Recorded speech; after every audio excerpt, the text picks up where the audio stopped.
सत्संग के अंदर बहुत से हिदायत देनी पड़ती है।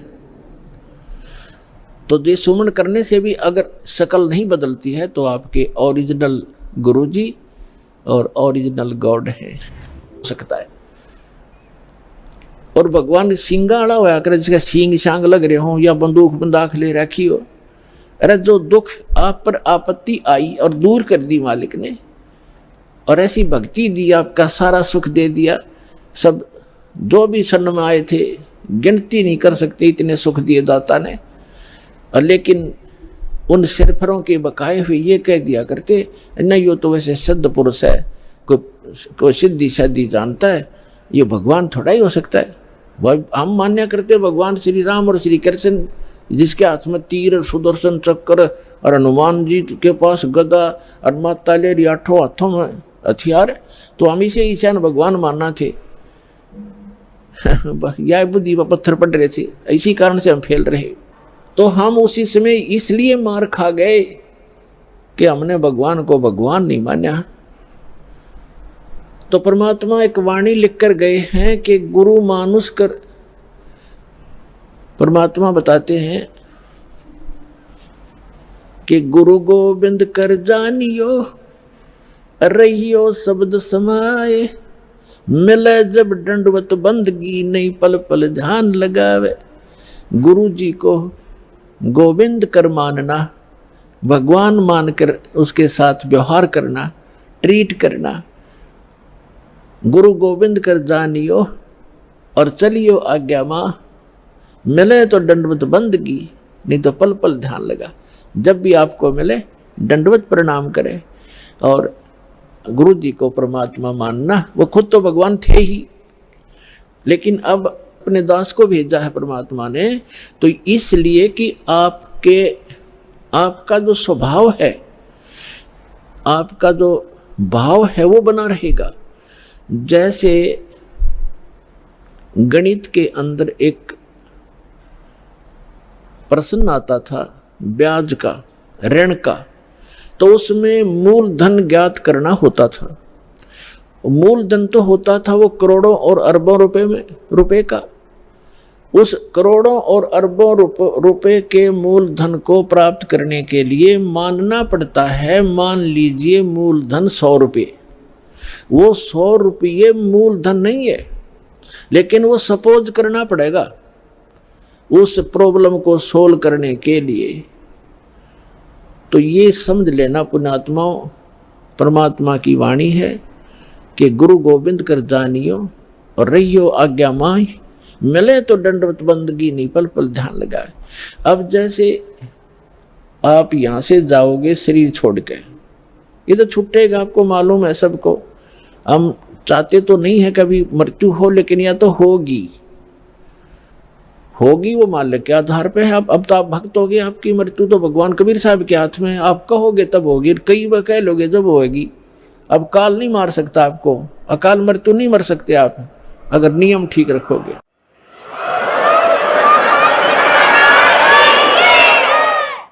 तो ये तो हमने यहाँ से जाना पड़ेगा। जब आप यहाँ शरीर छोड़कर जाओगे तो ऊपर जाकर के जहाँ भी आप देखोगे ये दास के रूप में वो कबीर परमेश्वर आपको खड़े दिखाई देंगे। और जो काल के दूत यहाँ संत आए हैं उनके रूप में वो काल उनका रूप होगा, लेकिन काल उनके संत के रूप में खड़े दिखेंगे। तो वहाँ जो जिस गुरु की वो शरण में है, तो वहाँ जाकर अपने गुरु जी के पास ही जाते हो, तो सीधे के अपने वो खड़े गुरु जी, तो अब उसके शेष सारे उस गुरु के पास, उसके शेष उस दूसरे गुरु के पास। तो वहाँ काल भी आता है जो उसने संत भेज रखा है इन जीवों का नाश करने के लिए, और परमात्मा आता स्वयं जिसने अपना संत भेज रखा है जीवों का विकास करने के लिए।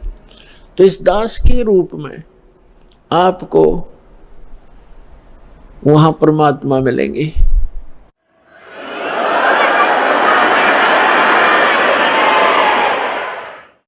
और आपको एक और गाइडलाइन दी जाती है, आपको एक और हिदायत दी जाती है कि जब आप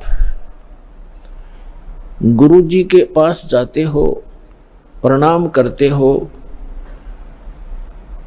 तो उसमें एक अभ्यास बनाओ कि सतनाम का सुमरण अवश्य करें। प्रथम नाम मिला है तो प्रथम का अवश्य करें। जैसे प्रणाम करते करते भी आप एक सांस का सेवन आसानी से कर सकते हो। और उससे क्या होगा, जैसे यहाँ तो आपका अभ्यास बना रहेगा, भक्ति तो करनी है, तो उससे क्या होगा, जैसे आप सतलोक वहाँ जाओगे, एक तिरकुटी एक इंटरनेशनल एयरपोर्ट समझ लो तिरकुटी।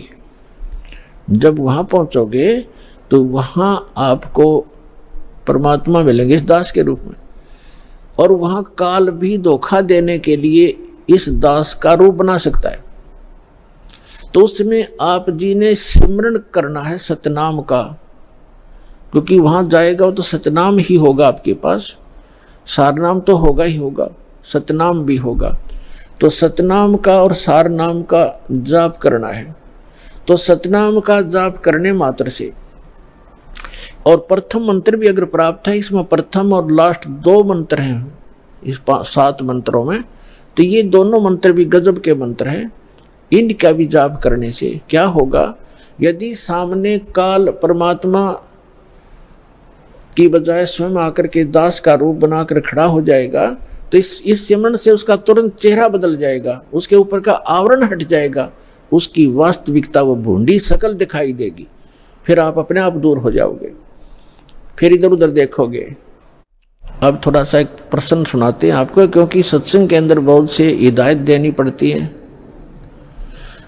तो ये सुमन करने से भी अगर शकल नहीं बदलती है तो आपके ओरिजिनल गुरुजी और ओरिजिनल गॉड है। एक समय एक इंद्रमती नाम की एक रानी थी, चंद्र विजय राजा की।